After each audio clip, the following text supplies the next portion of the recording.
بسم اللہ الرحمن الرحیم وعلیہا وعلی الفلک تحملون۔ سورۃ المؤمنون کی آیت نمبر 22 فارسی ترجمہ: و بر آنها و بر کشتی ها برای جابجایی حمل می شوید. And on them and on ships you are borne. اور ان پر اور کشتیوں پر تم سوار کیے جاتے ہو۔ السلام علیکم۔ آج کا درس 29 ساختن عبارت های اسمی غنیطہ، یعنی زیادہ بمعنی اسمی تراکیب بنانا۔ اسم جو ہوتا ہے وہ ناؤن ہوتا ہے، اور ناؤن کو اور مزید ہم کس طریقے سے نکھار سکتے ہیں اور کیسی بہتر ترکیبیں بنا سکتے ہیں۔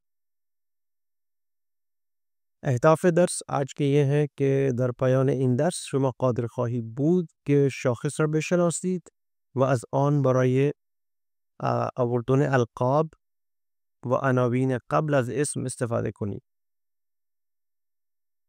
بعد ممیز را بشناسید و سوم ساختار زیبای اضافه گسسته آشنا شوید.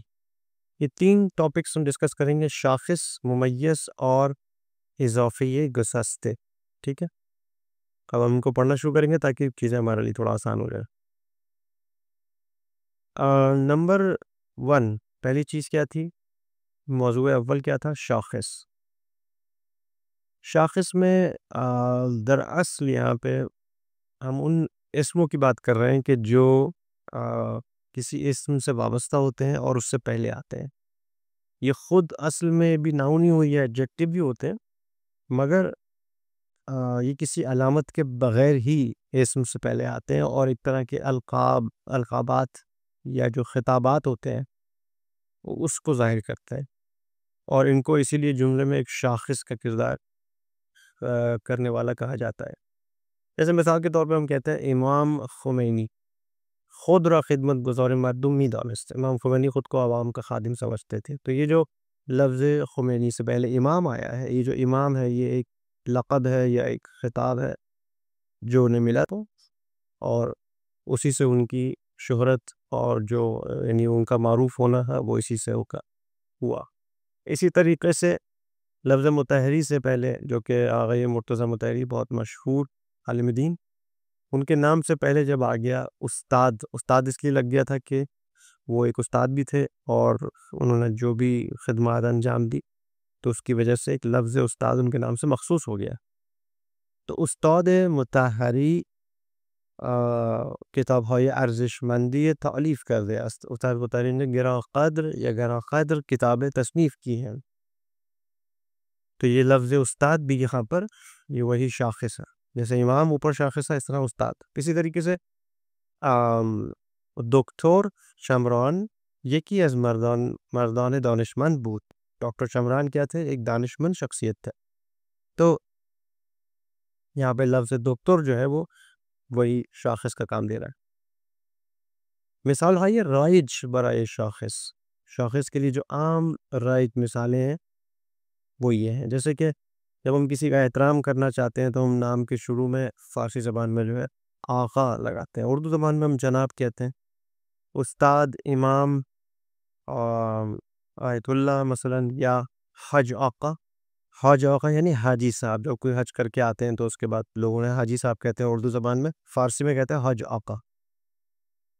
خاندان میں بعض لوگوں کے جو رشتوں کے اعتبار سے جو ان کے جو نام ہو جاتے ہیں، مثال کے طور پہ چچا ہیں تو ان کو امو کہا جاتا ہے فارسی میں، خالے کہا جاتا ہے خالہ کو، اور بھائی کو کہا جاتا ہے برادر۔ کسی کو عہدہ ملتا ہے تو عہدہ جو ہے وہ کسی کا دکتر، مہندس یعنی انجینئر، تیمسار یعنی جنرل، اور سرکار، ٹھیک ہے نا، یا سر لشکر میجر جنرل۔ کسی کو لقب دیے جاتے ہیں جیسے سید، خواجہ، سلطان، مرزا وغیرہ وغیرہ۔ اب نقطہ یہاں پہ یہ لکھا ہوا ہے کہ اگر یہی الفاظ جملے میں اکیلے آئیں تو وہ شاخص نہیں ہوں گے، بلکہ وہ ایک ناؤن یا صفت ہوں گے، لیکن جب وہ کسی یعنی ناؤن سے پہلے آ رہے ہو، آغا، رضا، آمد، تو یہاں پہ وہ شاخص کا کام کر رہا ہے۔ رضا کے لیے وہ ایک خاص اسپیسیفک میننگ ہمیں دے رہا ہے کہ جناب رضا آئے، ٹھیک ہے. اور اسم اس وقت ہوگا کہ جب کسی اسم کے ساتھ نہ آئے. آن، آغا، اومد، وہ جناب آئے، یہ کسی کے لیے اسپیسیفکلی استعمال نہیں ہو رہا. ٹھیک ہو گیا. تو دوسرا جو موضوع تھا ہمارا وہ تھا کہ ہمیں ممیز کے بارے میں پڑھنا. ممیز یعنی کہ وہ الفاظ کے جو میجر کرنے میں ہمیں مدد کریں، کسی چیز کو کی جو میجرمنٹ ہوتی ہے اس کے فینومینا کو ہمارے لیے کلیئر کر دیں، ہم اس کو سمجھ سکیں کہ بھئی یہاں پر ہم اتنی چیزوں کے بارے میں بات کر رہے ہیں، ان کو گن رہے ہیں یا ناپ رہے ہیں، جو بھی ہے. تو مثال سے اس کو واضح کر دیں. جیسے ہم کہتے ہیں 2 جلد کتاب، تو یہاں پہ مطلب یہ ہے کہ 2 جلد کتابیں، ٹھیک ہے، 2 عدد کتابیں ہو گئی تقریباً.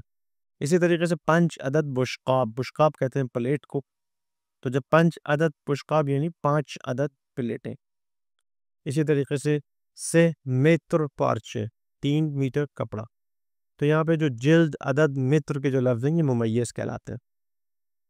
عام طور پر جو فارسی زبان میں جو لفظ رائج ہیں تعداد کے لیے، اس میں عدد کا لفظ آتا ہے، تا کا لفظ آتا ہے، جیسے کہ 2 تا یعنی 2 عدد، سے تا یعنی 3 عدد، چہر تا یعنی 4 عدد.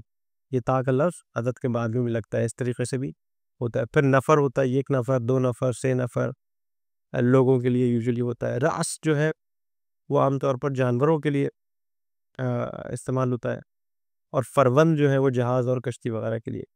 پھر اسی طرح سے ناپنے کے لیے، پیمائش کے لیے، وہی جو ہم لوگ انگلش میں جو استعمال کرتے ہیں انہی کا سمجھ لیں کہ آپ ایک طرح سے دیکھا جائے تو ٹے جو ہے وہ ہٹا دیں تو وہ متر، میٹر کے بجائے میٹر، سینٹی میٹر کے بجائے سانتی میٹر، کلو میٹر اور کلو.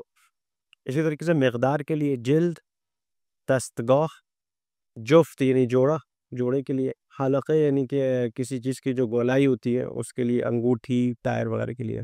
اور قطع یعنی کہ ایک ٹکڑا جو ہوتا ہے زمین کا ٹکڑا، یا قطع زمین مثلا.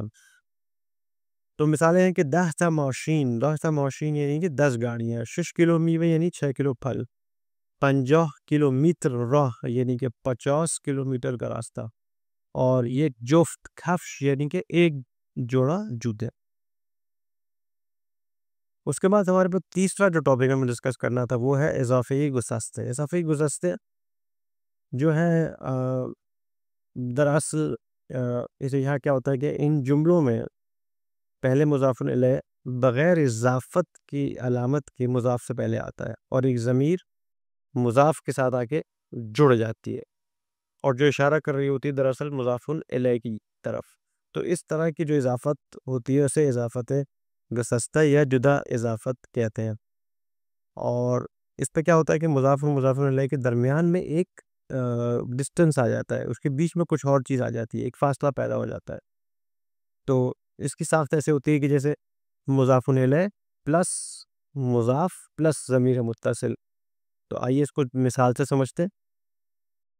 جیسے عام ترکیب اضافی جو ہوتی ہے وہ یہ ہے کہ کتاب سجاد روئے میز است.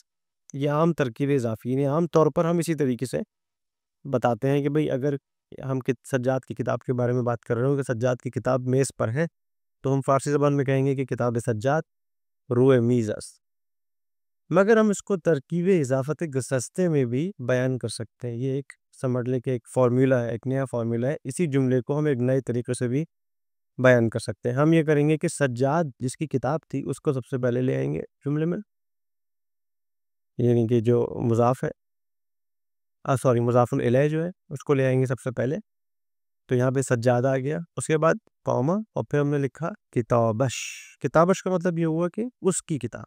یہ شین جو ہے تھرڈ پرسن سنگولر یعنی سجاد کی طرف اشارہ ہے، شین جو ہے. تو کتابش کا مطلب ہے اس کی کتاب، ٹھیک ہے. تو روئے میز است، میز پر ہے. تو اب دیکھیں کہ جو سیکنڈ بریکٹس ہیں اس میں کیا لکھا ہے، سجاد قوما اس کی کتاب میز پر ہے. یہ ایک طریقہ ہے فارسی زبان میں بات کرنے کا، اور اس طریقے سے بھی یہ بہت عام فہم طریقہ ہے، اس طرح سے ہوتا ہے. دوسری مثال دیکھتے ہیں، پدر مریم آموزگار است. مریم کے والد ٹیچر ہیں، استاد ہیں، تو اب اس کو ہم ایک اور طریقے سے کہہ سکتے ہیں کہ مریم کوما پدرش آموزگار است. مریم اس کے والد یا ان کے والد استاد ہیں. مثالوں میں موشین پدر، پدر موشینش، چشم احترام، احترام چشمش، یا بازو ستم، ستم بازوش. ٹھیک ہو گیا؟ ظلم یعنی ظلم اس کا بازو. تو یہ جو ساخت ہے یہ کافی مشہور ہے، کافی عام ہے، اور کافی ایک خوبصورت انداز ہے گفتگو کا فارسی زبان میں. تو اگر ہم آج کے درس کو خلاصہ کریں تو امروز ما 3 موضوعات رو یاد گرفتیم. آج ہم نے 3 موضوعات کو سیکھا. ایک ہے شاخص، جو کہ اسم سے پہلے آنے والے القابات اور خطابات ہوتے ہیں، جیسے کہ استاد، امو، امام وغیرہ وغیرہ. دوسری چیز ہم نے سیکھی ممیز، جو کہ میجر ورڈز ہوتے ہیں، اور یہ گنتی اور اسم کے درمیان کا تعداد، وزن یا پیمائش کو واضح کرنے والے الفاظ ہوتے ہیں، جیسے کہ نفر یا متر یا عدد.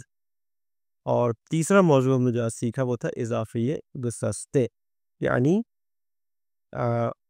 یہ ایک خوبصورت ساخت ہے جس میں مضاف الیہ جو ہوتا ہے وہ جملے کے شروع میں آ جاتا ہے. ٹھیک ہے، تو امید کرتا ہوں کہ یہ لیسن بھی آپ کے لیے بہت فائدہ مند رہا ہوگا. انشاءاللہ جلد ہی آپ سے اگلے لیسن میں ملاقات کرتے ہیں. تب تک کے لیے اجازت دیجیے. خدا حافظ.